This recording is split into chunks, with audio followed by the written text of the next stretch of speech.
Écoutez-moi s'il vous plaît. Le 16 octobre 2016, Valentina Milezzo est morte. Valentina Milezzo était enceinte de 2 enfants, dont un avait une malformation mortelle pour la femme et les 2 futurs bébés. Malgré ses demandes incessantes au médecin pour avorter, il a refusé, en évoquant la clause de conscience et en disant que tant que le bébé serait vivant, il n'interviendrait pas. Quelques heures plus tard, les 2 fœtus sont morts et la mère a succombé la nuit dans une très grande souffrance. Bien fait pour elle. Il faut interdire l'avortement. Cette femme n'était qu'une criminelle. Objection, votre honneur. Mais maître, attendez. Si je vous dis que l'avortement est un crime pour ceux qui le font et pour ceux qui le pratiquent, que me direz-vous? Que j'ai raison et que les femmes qui pratiquent l'IVG sont d'affreuses criminelles remplies d'irresponsabilité? Et que ceux qui le pratiquent ont une part encore plus importante, car ils osent ôter la vie d'un futur bébé et être rémunérés par la suite. Mais si je vous parle de Madeleine Pelletier, qui a été inculpée pour avoir pratiqué des avortements, et relaxée par la suite, mais déclarée folle, et internée en hôpital psychiatrique où elle y mourra 6 mois plus tard, qui sont les véritables criminels dans cette histoire? L'État, bien sûr.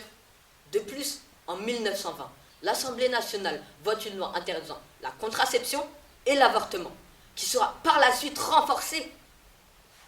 En 1939, maître, soyez prêts à rire ou à pleurer, les policiers se créent une brigade spécialisée pour les femmes qui aident à avorter, surnommée les faiseuses d'anges. Malheureusement pour eux, les médecins, ils prennent d'énormes risques en opérant ces femmes, car ils peuvent être condamnés à de fortes amendes, à la prison et carrément l'interdiction d'exercer leur métier.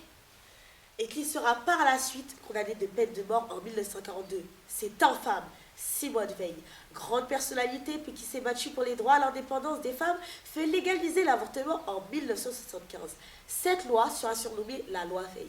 D'après celle-ci, il est dit dans l'article 162.1 que la femme enceinte que son état place dans une situation de détresse peut demander à son médecin l'interruption de sa grossesse. Cette interruption ne pourra être pratiquée qu'avant la fin de la 10e semaine de grossesse.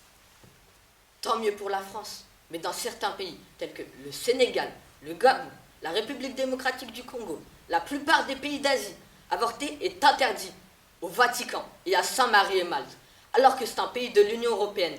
Avorter est un crime et est passible de 3 ans de prison pour la femme et le praticien. Remercions Simone Veil pour ce combat et soyons tous pour l'avortement.